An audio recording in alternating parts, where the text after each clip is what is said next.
If you had to narrow it down to just one. Big country. Big country? Why? Because you know, guards that don't play defense, they always tell bigs to show. So I would show, and Big Country be 15 feet away, and I would have to rotate back. And he had the ugliest Duckworth one-hand jumper. He shoot it and it always go in. And till halftime, I'm looking at the stats. Shaq 15, Big Country 26. I'm like, man, this cat's killing me. That's how I got that big contract. Yeah. All the big name point guards you faced, and all the battles you had in your career, your Hall of Fame career. And who are you telling me is your toughest guy to check? Steve Coulter. Oh, of course, we all knew that. The crooked leg. he had a move. Oh. Get a ball. Get a ball.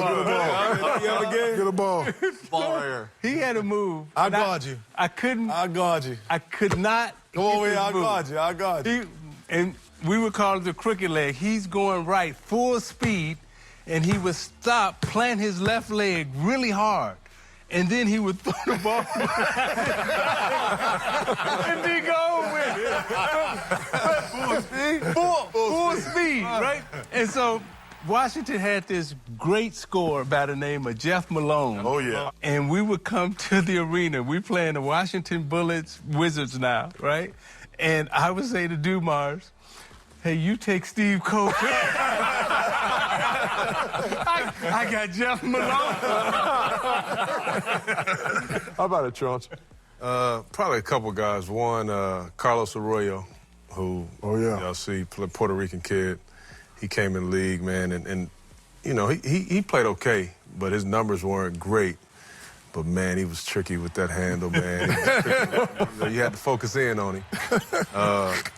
So I would say Los, and then Tyronn Lue, who Shaq knows, and he didn't have, you know, this stellar career, but stayed around a long time. But he was so tough to stay in front of, and his mid-range game was top-notch. And, you know, you wouldn't know that, but I know that, unfortunately. I got to go with Marty Conlon.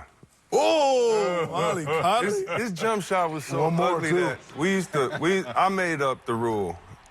And I'm talking stuff in practice. If anybody go for his pump fake, it's a $100 fine. I went for every pump fake. I mean, he gave me about 25, and I just remember just being there like, I know his game. He can't get by me, and he just, every time, he gave me the business many times, Marty. He was the man. I know who else, Ernie, for him? Samaki Walker used to kill him. Oh, so you're filling in names of guys who used to... Samaki Walker used to... Hey, Chuck, get us Dr. Phil, Dr. I need help. I do need help. Hey, you know, if I see him, I'm going to take my ring. The one guy who gave me business every single time, and I hate him to this day, is Popeye Jones. You hate him to this day? Oh, my God. You know, this guy, I could not stop this guy.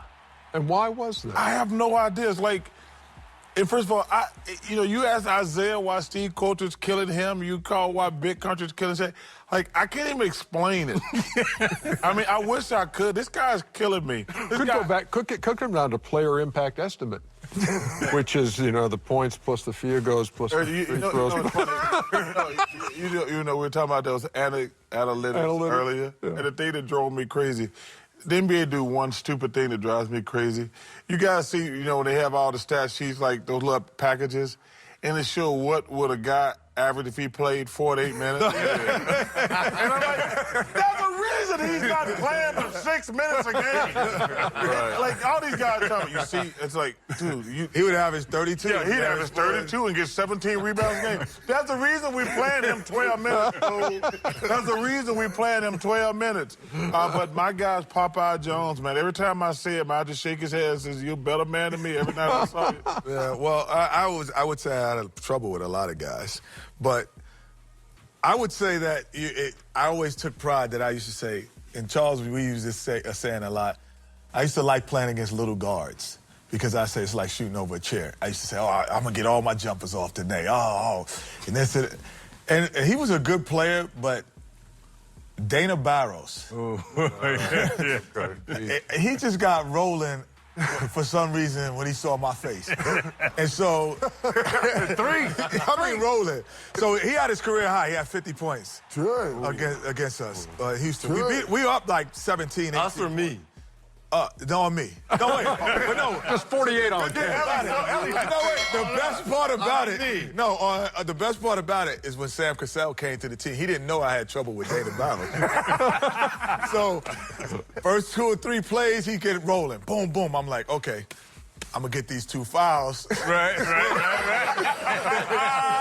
It's not coming in. So then, Sam, so soon, oh, foul shaving. We up. I'm like, I'm not getting the business. So then all of a sudden he's still hot. He hits like 3 or 4 more. Boom. So Scram screaming on the bench. Why you get him rolling? Why'd you get him rolling? And I'm like, it's all you, baby. It's all you. So at the end of the game, he had 50. So Sam's like, they're doing the reporters. He's like, well, Kenny had 21 and I had 25. So we basically had 52. So it's even, it's a wash. But Dana Barros was that guy. I think, Reggie, you're the only one who hasn't weighed in on this? Well, mine more so, Charles said it, I don't know how he killed me. It was not so much he killed me, but I couldn't get off on him. And Isaiah knows this very well because growing up late 80s, early 90s, it was all about the bad boys in the same division. He's a Hall of Famer, but it was... You can't say a Hall of Famer is a guy listen to me. You got to bring a guy that wasn't... But it wasn't so much he killed... Listen to me. He didn't kill me. Hey, No. You're like, He's a Hall of Famer. Magic Johnson. Yeah, but when you thought of the bad boys, you didn't think of really Joe Dumars. What? No, you thought of Zeke. You He thought was of the Jordan stopper. No, listen. Okay, that's what I'm saying. But he stopped everyone. But listen to me. Joe Dumars and Isaiah, they had like a secret language. And y'all all knew. Yes, the whole...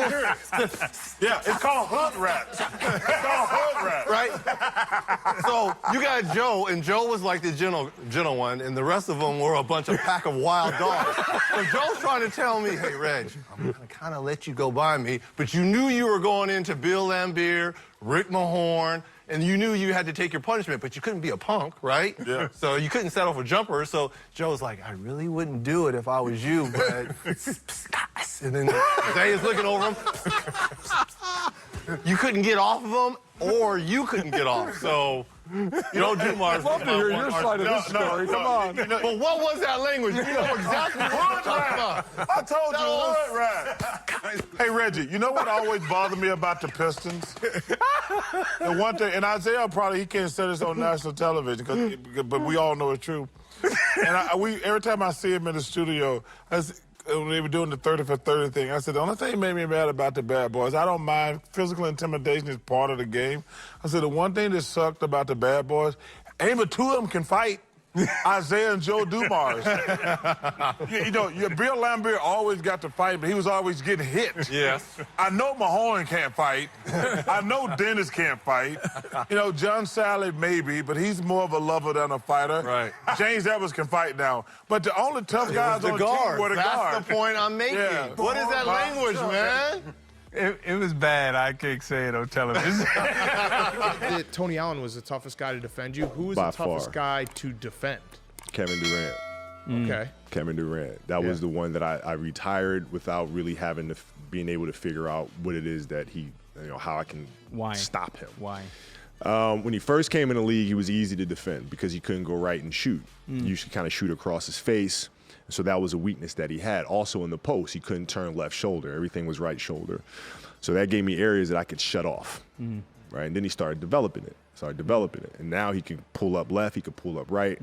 He can shoot the long ball. He has runners, left hand, right hand.